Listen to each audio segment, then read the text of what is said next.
He walked into court thinking he'd won. The most explosive charges, gone. Sex trafficking? Acquitted. Racketeering? Cleared. But then the judge looked him dead in the eye, and said no. No bail. No freedom.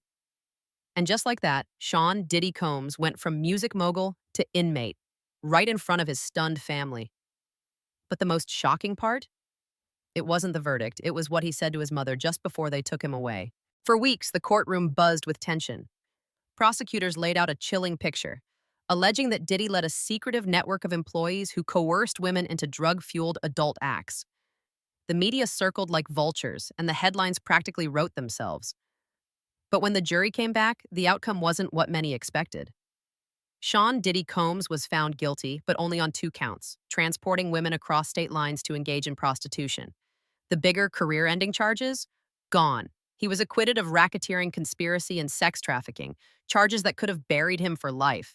It was a mixed verdict that stunned observers. On one hand, Diddy avoided being branded a trafficker. On the other, he was still a convicted felon, facing up to 20 years behind bars. And as reporters scrambled to interpret the outcome, one thing became immediately clear. The battle in court wasn't over. It was just heating up. If Diddy thought the verdict meant he'd be going home, the judge had other plans. Within hours of the jury's decision, Sean Combs was back in court, this time begging for bail. But Judge Aaron Subramanian didn't flinch. He denied the request on the spot. The reason? According to the judge, Combs posed a serious risk, not just because of his wealth and ability to flee, but because of something far more disturbing, his violent history. Prosecutors called him an extremely violent man with an extraordinarily dangerous temper and accused him of showing zero remorse for what his alleged victims endured. The courtroom went silent as the judge laid it out. And when the words "bail denied" finally dropped, Combs' reaction said everything. His mouth fell open, eyes widened, completely blindsided. The man who once stood at the top of the music industry was now headed straight back into federal detention. No VIP exit. No appeals. Just silence and handcuffs. But the legal fight was far from over. And what his lawyers said next flipped the narrative yet again. Outside the courthouse, the mood shifted fast. While Diddy sat in a cell, his defense team stepped up to the microphones, smiling. According to them, this wasn't a loss, it was a win. Mark Agnafilo, Combs' lead attorney, praised the jury, saying they got it right enough. He emphasized the acquittals, calling them a great victory, not just for Diddy, but for the justice system. He reminded reporters that the jury threw out the most serious charges and claimed that today is a victory of all victories. It was bold, maybe even tone-deaf, but it was strategic. The message was clear. Diddy didn't lose. He survived. And in the eyes of his legal team, that survival was something to celebrate. Meanwhile, another attorney insisted that Diddy had never sexually assaulted anyone and that the media had been wrong every single day for nearly 2 years. They painted him as a man vilified by headlines but vindicated in court. But outside the legal spin zone, others weren't buying it. Because for Diddy's accusers, the verdict wasn't justice, it was just another blow. And they made it known they weren't done fighting. While Diddy's attorneys celebrated a so-called win, the women at the center of the case weren't backing down. Dawn Richard, once part of DIDDY Again, the girl group Diddy helped create, was among the 34 witnesses who testified against him. And her legal team made their disappointment crystal clear. "This split verdict is a disappointment," said attorney Lisa Bloom. But she wasn't talking about giving up, far from it. She reminded the press that the criminal case was just one part of the battle. The civil lawsuits, still active, still aggressive, and still coming.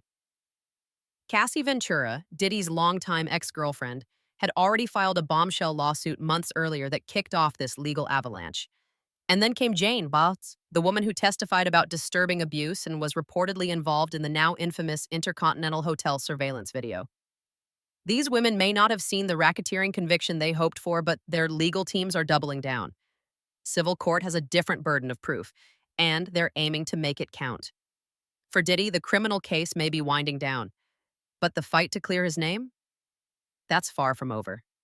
And yet, as legal battles rage in the background, one question looms larger than all the others. How much time is he actually facing? Now that the verdict's in, the spotlight turns to the next big moment, sentencing. And while Diddy avoided the most severe charges, the ones he was convicted of still carry serious weight. Each count of transporting women for prostitution comes with a maximum sentence of 10 years. That means Combs could face up to 20 years behind bars. But will he? Legal experts say probably not. Prosecutors are pushing for something stiff, at least 51 to 63 months, which comes out to around 4 to 5 years. They argue that the scale of the operation, the use of force, and the number of alleged victims justify more than just a slap on the wrist. Diddy's defense team, however, is aiming much lower. They're asking for just 21 to 27 months, banking on the acquittals and his lack of prior convictions to sway the judge. So, what's the most likely outcome? Experts believe the sentence will fall somewhere in between. Federal judges have wide discretion, and this one, Judge Arun Subramanian, has already shown he's not afraid to make bold calls. Diddy will also get credit for time served, starting from his September arrest. But make no mistake, unless something dramatic happens, prison time is coming. And that countdown? It officially begins with a critical date just around the corner. With bail denied and a conviction hanging over him, all eyes are now on what comes next. The judge has proposed a sentencing date of October 3rd, 2025, but it's not set in stone yet. Before that, there's a remote hearing scheduled for Tuesday, July 8th at 2 p.m. That's when prosecutors, the defense team, and the judge will meet to hammer out the final timeline. Both sides have agreed to move quickly, pushing for an expedited sentencing process, likely to limit the media circus and public pressure. Behind the scenes, things are just as tense. Reports say Diddy wants to speak directly to the judge, something almost unheard of at this stage. His lawyers haven't confirmed what he wants to say, but the move hints at desperation or a last-ditch effort to shape how the court sees him before the final ruling. And while his team frames him as a man working on himself, the judge hasn't forgotten the past. He reminded the court that even the defense acknowledged violence occurred, referencing a 2024 altercation with Jane and Diddy's enrollment in a batterers program. So as the next hearing approaches, the stakes are sky high. But even with prison looming, there was one moment in court that pulled all the attention, and it had nothing to do with legal strategy. As the courtroom emptied and the judge stepped down, Diddy turned to face the people who matter most, his family. The cameras didn't catch it, but those in the room said it was one of the most emotional moments of the entire trial. He blew kisses. He smiled. And then he spoke. "We're going to make it through this," he told them, his voice steady but low. "I'll see you when I get out."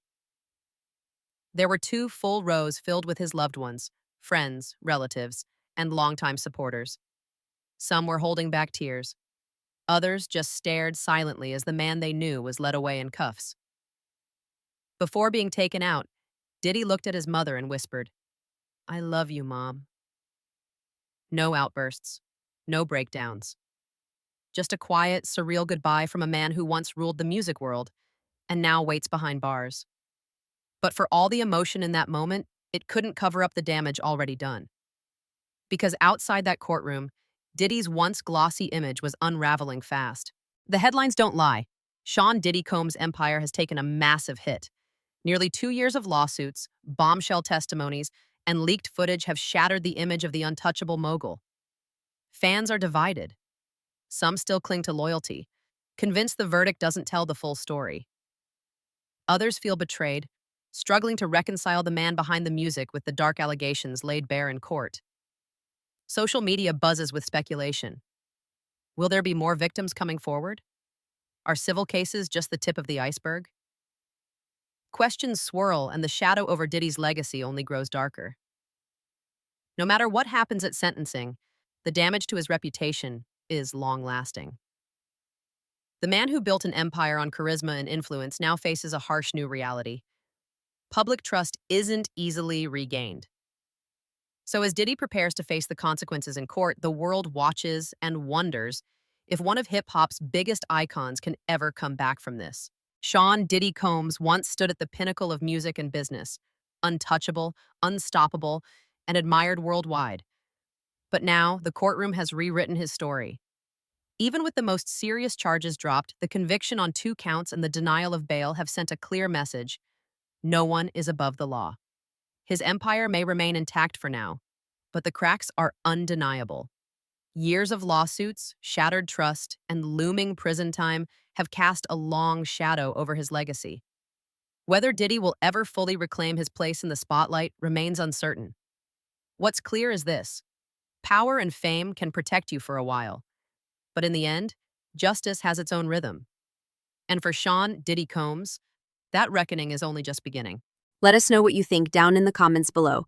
For more celebrity scandals, political news, and more, be sure to like, share, and subscribe to Now Famous feed. Your support means the world to us. Thank you.